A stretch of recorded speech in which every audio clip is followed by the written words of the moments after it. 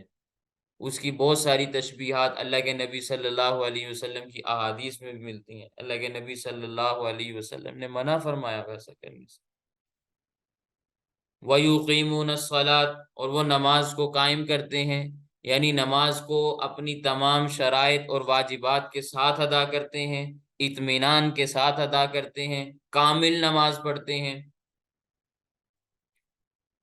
اور تیسری صفت بیان فرمائی وَمِمَّا رَزَقْنَاهُمْ يُنْفِقُونَ، اور اس چیز سے جو ہم نے ان کو رزق دیا خرچ کرتے ہیں۔ علماء فرماتے ہیں کہ یہاں چیز سے مراد مال ہے، کہ ہم نے ان کو جو مال دیا اس میں سے خرچ کرتے ہیں، زکوٰۃ ادا کرتے ہیں، عشر نکالتے ہیں، فطرانہ ادا کرتے ہیں، اور نفلی صدقات بھی دیے جاتے ہیں۔ بخاری شریف میں روایت ہے ان فی المال حقا، ان فی المال حقا سوى الزکاۃ، بے شک مال میں زکوٰۃ کے علاوہ بھی حق ہے۔ بعض لوگ بڑے کنجوس ہوتے ہیں، زکوٰۃ کے مال کے علاوہ مال خرچ کرنے کے لیے تیار ہی نہیں ہوتے۔ رشتہ داریاں بھی زکوٰۃ کے ساتھ نبھاتے ہیں۔ مثال کے طور پر کسی عزیز کی رشتہ دار کی شادی ہو رہی ہوتی ہے تو آ کے مولانا صاحب سے مسئلہ پوچھتے ہیں کہ ہمارے ہاں فلاں بچی کی شادی ہے، رشتہ دار ہیں ہماری، تو کیا وہاں زکوٰۃ لگ جاتی ہے؟ ٹھیک ہے، اگر وہ مستحق ہے تو زکوٰۃ لگ جائے گی، لیکن زکوٰۃ کے علاوہ دوسرا مال بھی وہاں لگ سکتا ہے، تو زکوٰۃ پر کیوں ٹرخاتے ہیں ان کو؟ یہ لوگوں کا مزاج ہے، اس مزاج کو بدلنے کی ضرورت ہے۔ امام فخر الدین رازی رحمہ اللہ فرماتے ہیں وَمِمَّا رَزَقْنَاهُمْ يُنْفِقُونَ سے مراد صرف مال ہی نہیں، بلکہ اللہ تعالیٰ نے جو بھی نعمت اور قوت عطا فرمائی ہے، اگر علم ہے، عقل ہے، بدنی طاقت ہے، اس کو اللہ کے راستے میں خرچ کرتے ہیں۔ یہ مومنین کی صفات میں سے صفت ہے۔ کسی کو اللہ نے علم عطا فرمایا، وہ اس کو خرچ کرتا ہے، دوسروں کو تعلیم دیتے ہیں۔ کسی کو اللہ نے عقل عطا فرمائی ہے تو عقل کو بانٹتے پھرتے ہیں۔ اور مسئلہ یہ ہے، اگر آپ کے پاس شریعت کا ایک بھی مسئلہ آ جائے، اس کو دوسروں تک پہنچانا آپ کے فریضے میں داخل ہے، جس انداز میں بھی آپ پہنچانا چاہیں۔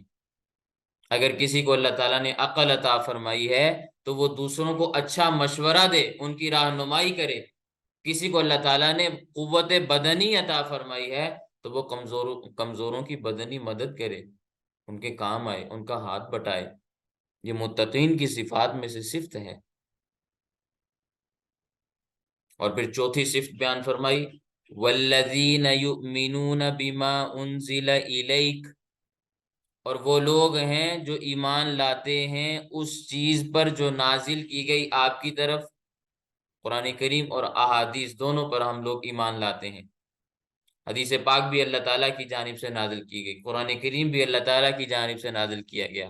نبی کریم صلی اللہ علیہ وسلم نے واضح طور پر اپنی احادیث میں یہ بات ارشاد فرمائی انی اوتیت القرآن ومثلہ معہ، انی اوتیت القرآن ومثلہ معہ، کان کھول کے سنو، کان کھول کے سنو، مجھے اللہ تعالیٰ نے قرآن بھی دیا اور حدیثیں بھی دی ہیں۔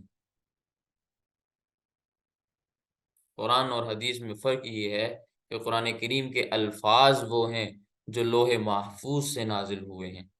یہ قرآن کریم ہے جس کے الفاظ آسمان سے نازل ہوئے ہیں، اور حدیث کے الفاظ وہ ہیں جو نبی کریم صلی اللہ علیہ وسلم نے اپنی زبان سے تلفظ فرمائے ہیں، اپنی زبان سے ادا فرمائے ہیں، وہ حدیث کہلاتے ہیں۔ مفہوم قرآن کریم کا بھی اور احادیث کا بھی دونوں کا اللہ تعالیٰ کی جانب سے ہے۔ قرآن کریم کے الفاظ بھی اللہ تعالیٰ کی طرف سے ہیں، معانی اور مفاہیم بھی اللہ تعالیٰ کی طرف سے ہیں۔ حدیث پاک میں مفہوم تو اللہ تعالیٰ کی جانب سے ہے، لیکن اس کی تعبیر نبی کریم صلی اللہ علیہ وسلم اپنے الفاظ میں فرماتے ہیں۔ جبرائیل علیہ السلام جو حکم آپ صلی اللہ علیہ وسلم تک پہنچاتے ہیں، آپ اس کا ترجمہ اپنی زبان میں کر کے لوگوں کو بیان کر دیتے ہیں، تو حدیث پاک بن جاتی ہے۔ تو اسی لیے علماء فرماتے ہیں جس طرح قرآن کریم کا منکر کافر ہے، اسی طرح مجموعی حیثیت سے احادیث کا انکار کرنے والا بھی پکا کافر ہے۔ منکرین حدیث کفار کی فہرست میں شمار ہوتے ہیں۔ خیر، متقین کی ایک اور صفت بیان فرمائی گئی، وما انزل من قبلک، اور اس چیز پر بھی ایمان لاتے ہیں جو نازل کی گئی آپ سے پہلے۔ جتنی بھی آسمانی کتابیں نازل ہوئیں، جتنے بھی صحیفے نازل ہوئے، ان سب پر ہمارا ایمان ہے۔ ہم ایمان مفصل میں اس کو پڑھتے بھی ہیں، آمنت باللہ و ملائکتہ و کتبہ و رسلہ۔ آمنت باللہ، ہم اللہ پر ایمان لائے، اس کے فرشتوں پر ایمان لائے، اس کی کتابوں پر ایمان لائے، اس کے رسولوں پر ایمان لائے، ہم ساری چیزوں پر ایمان لاتے ہیں۔ یہاں یہ بات بھی سمجھیں کہ اللہ تعالیٰ نے فرمایا کہ متقی وہ لوگ ہیں جو ایمان لاتے ہیں اس چیز پر جو آپ صلی اللہ علیہ وسلم پر نازل کی گئی، اور اس پر ایمان لاتے ہیں جو آپ صلی اللہ علیہ وسلم سے پہلے نازل کی گئی۔ اگر نبی کریم صلی اللہ علیہ وسلم کے بعد کسی نے آنا ہوتا تو اللہ تعالیٰ یہ بھی فرماتے کہ یہ لوگ ایمان لاتے ہیں اس پر بھی جو آپ کے بعد نازل کی جائے گی، یہ بھی فرما دیتے نا، مگر یہ نہیں فرمایا، کیونکہ آپ صلی اللہ علیہ وسلم کے بعد نازل ہونے والی کوئی چیز تھی ہی نہیں، اس لیے من بعدی کے الفاظ آئے ہی نہیں۔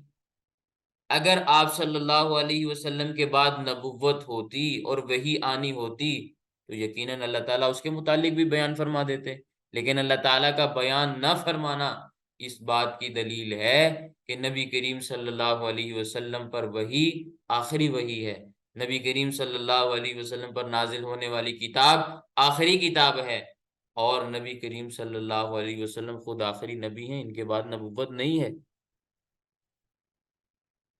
وَبِالْآخِرَةِ هُمْ يُوقِنُونَ، اور وہ آخرت پر یقین رکھتے ہیں کہ قیامت حق ہے، مرنے کے بعد دوبارہ زندہ ہونا ہے، اور یاد رکھنا قیامت دور نہیں ہے۔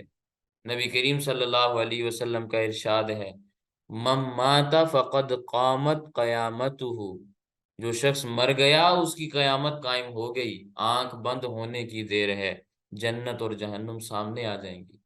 آنکھ بند ہونے سے پہلے دنیا کی زندگی کے آخری لمحات میں فرشتے بھی نظر آتے ہیں، مرنے والے کے علاوہ کوئی اور شخص ان چیزوں کو نہیں محسوس کر سکتا، کیونکہ یہ ایمان بالغیب ہے۔ اور مرنے والے کو جان نکالنے والا فرشتہ اور اس کے ساتھی جو اس کے ساتھ آتے ہیں، اس کے معاونین، سب نظر آتے ہیں۔ نیک آدمی ہے تو جنت کا لباس اور خوشبوئیں لے کر آتے ہیں، اگر بد کردار آدمی ہے تو جنت کے ٹاٹ اور بدبوئیں لے کر آتے ہیں۔ اس لیے قبر کو نہ بھولیں، جزا اور سزا کو نہ بھولیں، آخرت کو نہ بھولیں۔ اللہ نے جوانی دی ہے، جوانی عبادت میں گزاریں۔ عبادت ہے، نماز نماز ہے، چاہے جوانی میں پڑھے یا بڑھاپے میں، مگر نوجوان کی عبادت اور نماز کا لطف ہی اور ہے۔ قرآن کریم کے اندر بھی اللہ تعالیٰ نے یہ باتیں بیان فرمائی، اور احادیث میں بھی اللہ کے نبی صلی اللہ علیہ وسلم نے یہ بات ارشاد فرمائی کہ قیامت والے دن اللہ تعالیٰ کے عرش کے سائے کے نیچے جن لوگوں کو جگہ ملے گی، ان میں ایک وہ شاب نوجوان ہوگا، نشأ فی عبادت اللہ تعالی، جس کی جوانی اللہ تعالیٰ کی عبادت میں گزری ہوگی۔ مرد ہو یا عورت ہو، نوجوانی میں اگر عبادت کریں گے، اللہ تعالیٰ کل قیامت کے دن عرش الہی کا سایہ نصیب فرمائیں گے۔ لہٰذا جوانی کی حالت میں عبادت کا بڑا مقام ہے، بڑا درجہ ہے۔ اس لیے اس سبق میں آپ کے سامنے جو باتیں بیان کی جائیں ان کو صرف سننا نہیں ہے بلکہ اس پر عمل بھی کرنا ہے۔